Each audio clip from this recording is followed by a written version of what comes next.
बिस्मिल्लाहिर्रहमानिर्रहीम। अस्सलामुअलैकुम। आप सबको मेरे channel all to be a proper welcome है जी। तो आज हम न्यूटन का सेकंड लॉ स्टडी करेंगे।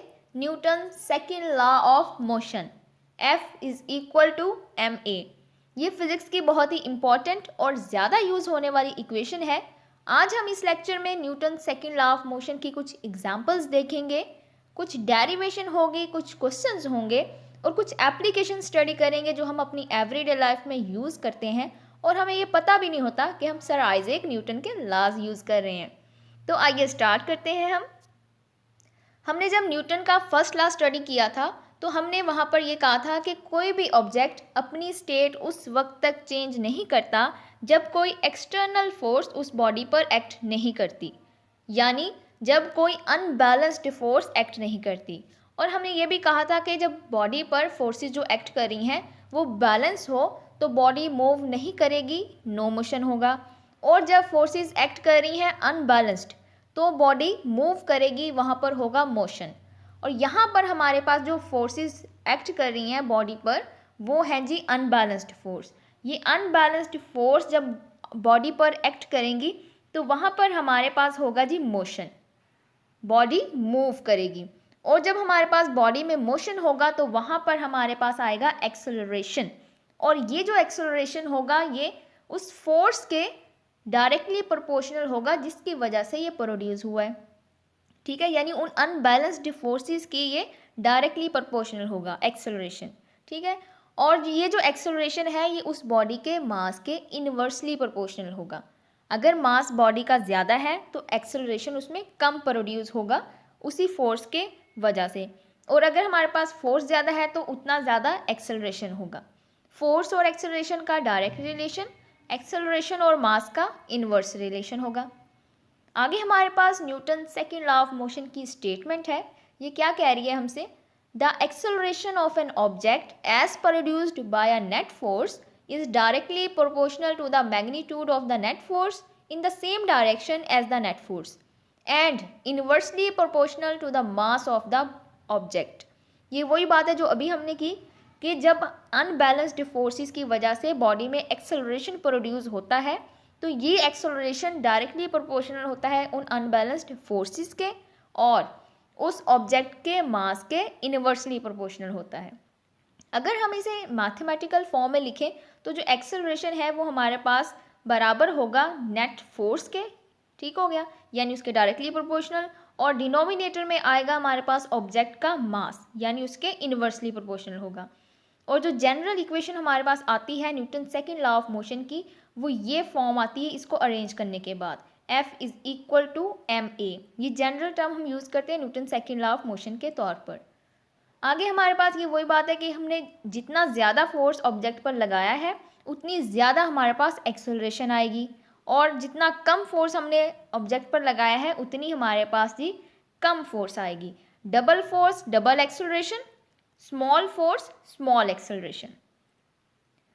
ये आगे हमारे पास जो स्लाइड है इसमें हमने एक इक्वेशन लिखी हुई है F=dp/dt। ये इक्वेशन क्या कह रही है हमें? दरअसल यही हमारे पास न्यूटन का सेकंड लॉ है इन टर्म ऑफ मोमेंटम।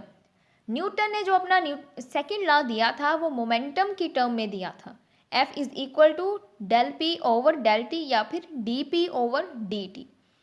जो हमने ये जनरल इक्वेशन ड्राइव की है F=ma, ये दरअसल इसी इक्वेशन से हमने ली है, F=dp/dt से, ठीक है। तो न्यूटन ने हमें कहा क्या था? न्यूटन ने कहा था the net external force equals the change in momentum of the system divided by the time over which it changes।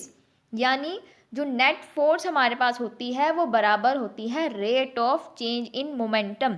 जितना ज़्यादा बॉडी का मोमेंटम होगा उतना ज़्यादा हमें फोर्स लगानी पड़ेगी उस बॉडी के मोमेंटम को चेंज करने के लिए। हमें पता है कि जो मोमेंटम हमारे पास होता है वो बराबर होता है P, हमारे पास जो मोमेंटम है वो बराबर है mv के, ठीक हो गया। यानी मैस ऑफ द बॉडी और वेलोसिटी ऑफ द बॉडी, हमारे पास मोमेंटम इसके बराबर होता है। और अब इस स्लाइड में हमारे पास एक एग्जाम्पल है। इस एग्जाम्पल में मैंने आपको एक बैट्समैन दिखाया है। लेफ्ट साइड में जो हमारे पास बैट्समैन है इसकी तरफ एक बॉल मूव करी है, इस बॉल का हमारे पास जो वेलोसिटी है वो स्मॉल है, ये स्लो बॉल है, वेलोसिटी इसकी कम है। जब वेलोसिटी कम है तो इसका मोमेंटम भी कम है।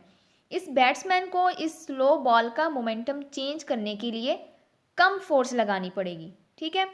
अगर हमें ये राइट वाले बैट्समैन को देखें तो इसकी तरफ जो बॉल थ्रो की गई है उसकी स्पीड ज़्यादा है, उसकी वेलोसिटी ज़्यादा है और उसका मोमेंटम भी ज़्यादा है। तो इस ज़्यादा मोमेंटम की बॉल के मोमेंटम को चेंज करने के लिए इस बैट्समैन को अपने बैट की मदद से ज़्यादा फोर्स देनी पड़ेगी।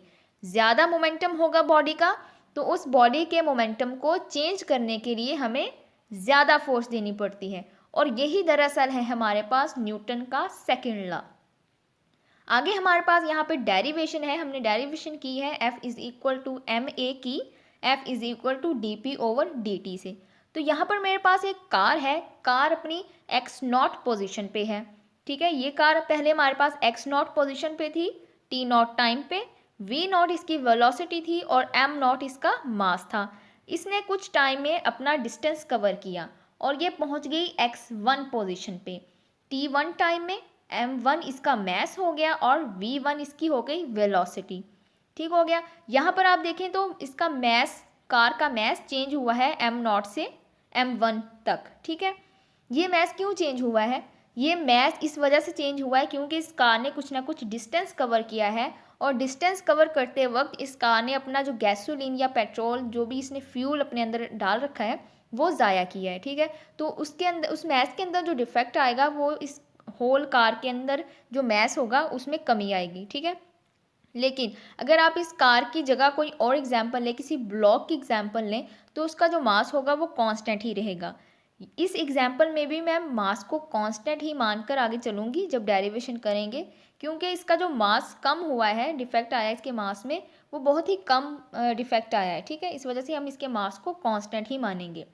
आगे हमारे पास F is equal to D P over D T, change of momentum with change of time, ये वही फार्मूला है, ठीक है। तो अगर हम इसका फाइनल माइनस इनिशियल निकालें, final position of the car minus initial position of the car, sorry, final position of the car minus initial position of the car, तो फाइनल में से इनिशियल को माइनस किया m1 v1 minus m not v not over t1 minus t not. मैंने कहा है आपको कि m1 और m नॉट हमारे पास यानी जो मास है कार का वो कांस्टेंट लेना है। तो मास हमारे पास कांस्टेंट होने की वजह से इस क्वांटिटी से बाहर आ गया, ठीक है, इस क्वांटिटी से हमारे पास बाहर आ गया। तो बाकी जो हमारे पास बचा v1 minus V naught over t1 minus T naught, ये क्या चीज़ है हमारे पास? ये है rate of change in velocity dv over dt। और हमारे पास rate of change in velocity किसके बराबर होता है? हाँ जी, ये होता है जी हमारे पास एक्सेलरेशन के बराबर। तो यहाँ से हमने क्या निकाला? F is equal to M A, F is equal to M A, ये हमने इक्वेशन निकाल ली F is equal to D P over D T से। तो ये हमने डेरिवेशन कर ली अपनी जनरल इक्वेशन की, F is equal to M A की, F is equal to D P over D T से। यहाँ पर हमारे पास अब न्यूटन ने जो हमारे पास लॉ दिया था फोर्स, उसने दरअसल जो लॉ दिया था अपना सेकंड लॉ, उसमें हमने फोर्स, मास और एक्सेलरेशन का रिलेशनशिप स्टडी किया है, यानी F is equal to M A. अगर हमारे पास फोर्स ज़्यादा है तो एक्सेलरेशन ज़्यादा होगा, फोर्स कम है तो एक्सेलरेशन कम होगा, बॉडी का मास ज़्यादा है तो उस बड़े मास की वजह से उसका एक्सेलरेशन कम होगा। जब हमारे पास मास कम है तो एक्सेलरेशन ज़्यादा होगा। तो ये रिलेशन हमें बताया है Newton second law of motion ने। Newton second law of motion में जो फोर्स है उसका यूनिट हमारे पास है जी न्यूटन, ठीक है। न्यूटन के नाम पर ही न्यूटन यूनिट है और उसका सिंबल होता है कैपिटल N। और हमारे पास जो न्यूटन है इसका अगर हम फॉर्मूले की मदद से यूनिट निकाल लें तो मास हमारे पास होता है जी किलोग्राम में, किलोग्राम में मास आ गया, और एक्सेलरेशन हमारे पास होता है मीटर पर सेकेंड स्क्वायर में। तो यहाँ से हम इसका न्यूटन का इक्वलाइज निकाल सकते हैं कि वो किसके बराबर है। और हमारे पास 1 न्यूटन फोर्स कितनी फोर्स होती है? 1 न्यूटन फोर्स हमारे पास होती है जी बराबर उतनी फोर्स के जितना हम 1 किलोग्राम ऑब्जेक्ट पर लगाएं उसे 1 मीटर पर सेकंड स्क्वायर के एक्सेलरेशन से मूव करवाने के लिए। जितनी फोर्स हम लगाएंगे 1 किलोग्राम के मास के ऊपर उसे 1 मीटर पर सेकंड स्क्वायर की एक्सेलरेशन से मूव करवाने के लिए उतनी फोर्स हमारे पास 1 न्यूटन के बराबर होती है। अब इस स्लाइड में मेरे पास दो बहुत ही इम्पॉर्टेंट और मशहूर साइंसदान हैं। एक है जी अरिस्टोटल और दूसरे हैं गलीलियो। इन दोनों साइंसदानों ने अपनी अपनी एक स्टेटमेंट दी है। अरिस्टोटल साहिब कह रहे हैं कि अगर हम एक हैवी ऑब्जेक्ट को और एक लाइट ऑब्जेक्ट को सेम हाइट से ज़मीन की तरफ फेंकें तो जो हैवी ऑब्जेक्ट होगा वो हमारे पास ज़मीन पर पहले पहुंचेगा। लेकिन गलीलियो कह रहे हैं कि अगर हम एक हैवी ऑब्जेक्ट को और एक लाइट ऑब्जेक्ट को लें और सेम हाइट से ज़मीन की तरफ फेंकें तो दोनों के दोनों एक साथ ज़मीन पर आएंगे। तो आपके ख्याल में कौन सा साइंसदान दुरुस्त है? आप किसके साथ जाएंगे? मुझे पहले इस क्वेश्चन का आंसर दें। मैंने एक हाथी के बच्चे को लिया और एक इंसान के बच्चे को लिया और उन दोनों को ज़मीन की तरफ फेंका। वैसे मैं हाथी के बच्चे को उठा तो नहीं सकूंगी, लेकिन सपोज करें मैंने फेंक दिया, ठीक है। तो आपके ख्याल में इन दोनों में से कौन पहले पहुंचेगा? कौन रेस जीतेगा ये वाली? तो देख लेते हैं कि कौन रेस जीतता है। यहाँ पर आपको फ्री फॉलिंग कंडीशन नज़र आ रही होगी। अच्छा, फ्री फॉल के बारे में मैं बताती चलूँ कि फ्री फॉल कंडीशन होती क्या है। जब हम किसी ऑब्जेक्ट को फेंकें, कोई फॉल कर रहा है ऑब्जेक्ट, ठीक है, उस पर जो फोर्स लग रही है वो सिर्फ और सिर्फ ग्रेविटी की फोर्स है। कोई एयर रेजिस्टेंस नहीं है, कोई ड्रैग फोर्स नहीं है, ना किसी और किस्म की फोर्स उस ऑब्जेक्ट पर एक्ट कर रही है। सिर्फ और सिर्फ जो फोर्स है वो है ग्रेविटी की फोर्स। तो ये ऑब्जेक्ट फ्री फॉलिंग कंडीशन में होगा और इस वक्त इसकी जो एक्सेलरेशन होगी वो होगी 9.8 मीटर पर सेकेंड स्क्वायर, ठीक है। फ्री फॉलिंग कंडीशन में ऑब्जेक्ट का मास मैटर नहीं करता। सब ऑब्जेक्ट की जो एक्सेलरेशन होती है वो 9.8 मीटर पर सेकेंड स्क्वायर होती है, ठीक है। तो अब हम देख लेते हैं कि हाथी का बच्चा रेस विन कर रहा है या फिर इंसान का बच्चा। हाथी हमारे पास है जी वॉल्यूम में भारी भरकम, ठीक है। इस पर जो फोर्स लग रही है, फोर्स ऑफ ग्रेविटी, वो भी ज़्यादा है, ठीक है, और इसका मास वो भी ज़्यादा है। तो जब फोर्स ऑफ ग्रेविटी भी ज़्यादा है, उसका मास भी ज़्यादा है, तो ये ज़्यादा को कैंसल आउट कर देंगे, ठीक है। ये दोनों एक दूसरे को कंपनसेट कर देंगे, दोनों एक दूसरे को कैंसिल कर देंगे, ठीक है। इस वजह से हमारे पास ये इंसान का बच्चा और ये हाथी का बच्चा रेस विन नहीं करेगा, कोई भी टाई मैच हो जाएगा, ठीक है। तो यहाँ पर मैंने आपको एक मैथमेटिकल भी दिखा दिया है कि ग्रेविटी की जो फोर्स है वो हाथी पर लग रही है जी 10,000 न्यूटन की और बच्चे पर लग रही है, ये इंसान के बच्चे पर 10 न्यूटन की, और मास है हाथी का 1000 किलोग्राम और बच्चे का मास है 1 किलोग्राम। जब हमने न्यूटन का जो सेकंड लॉ है F=ma उसको यूज़ करते हुए इनका एक्सेलरेशन निकाला है, तो वो हमारे पास एक्सेलरेशन आया है हाथी के बच्चे का 10 न्यूटन और इंसान के बच्चे का भी आया है जी 10 न्यूटन। तो इसका मतलब इन दोनों ने रेस टाई कर ली है, ये दोनों के दोनों एक साथ ज़मीन पर आएंगे। ये चीज़ हमने एक्सपेरिमेंटली भी प्रूव कर रखी है। एक हमारे पास साइंसदान थे David Randolph Scott. David Randolph Scott ने मून पर जाकर एक हैमर लिया और इसने एक फीदर लिया, ठीक है। इसने दोनों को मून की सरफेस पर एक साथ फॉल किया और इसने देखा कि ये दोनों के दोनों एक साथ ज़मीन पर गिरे हैं। हमें पता है कि मून पर कोई एटमॉस्फेयर नहीं होती, वहाँ पर कोई एयर नहीं है, वहाँ पे सिर्फ और सिर्फ जो फोर्स है वो फोर्स ऑफ ग्रेविटी है उस मून की। और हमें ये भी पता है कि जो मून पर ग्रेविटी की फोर्स है वो अर्थ से 6 गुना कम है, 6 टाइम लेस है अर्थ की निस्बत, ठीक है। तो यहाँ पर नेचुरली मून पर नेचुरली हमारे पास फ्री फॉलिंग कंडीशन होती है। इस वजह से ये हैमर और ये फीदर दोनों के दोनों ज़मीन पर एक साथ पहुँचे हैं। ये एक्सपेरिमेंट हो चुका है, डेविड रैंडोल्फ स्कॉट ने किया है जी।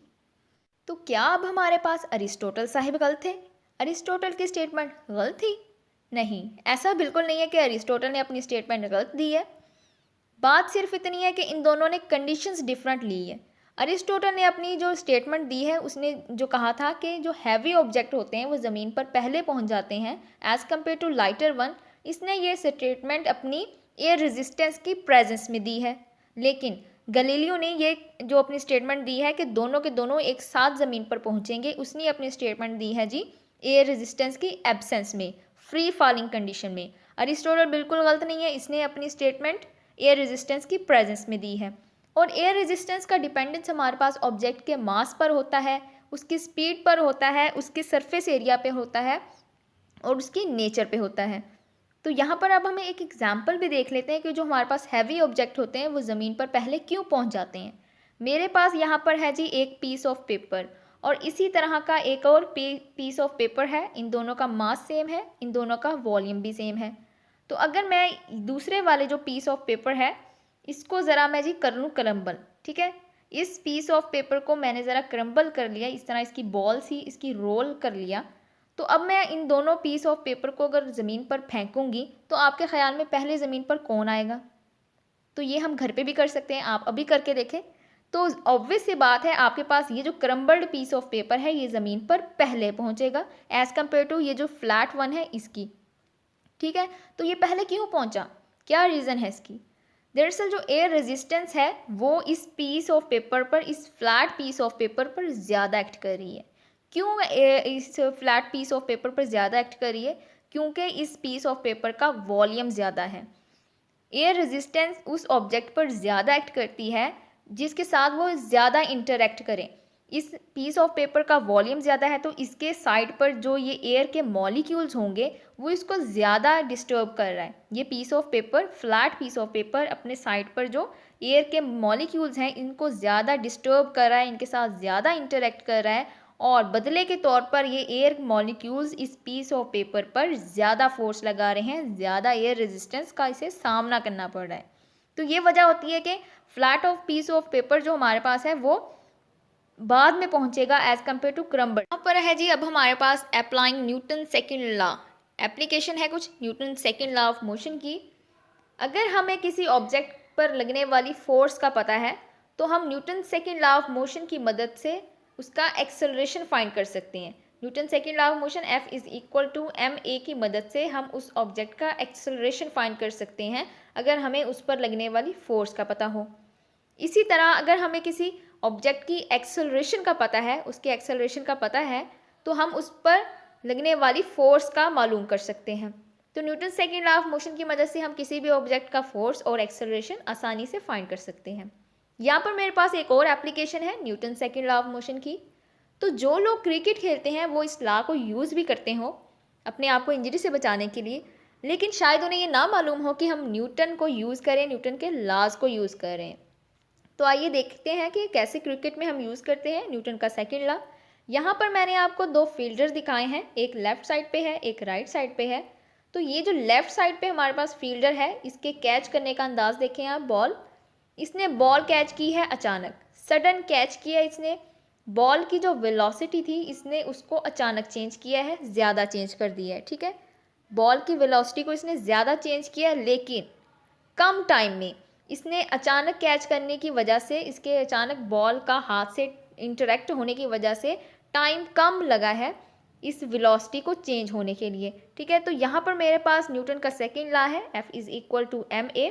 एक्सेलरेशन को हमने इसकी वेलोसिटी की टर्म में लिखा है, यानी rate of change in velocity. ये हमारे पास एक्सेलरेशन ही है, v minus V over T, ये हमारे पास एक्सेलरेशन के बराबर है, ठीक है।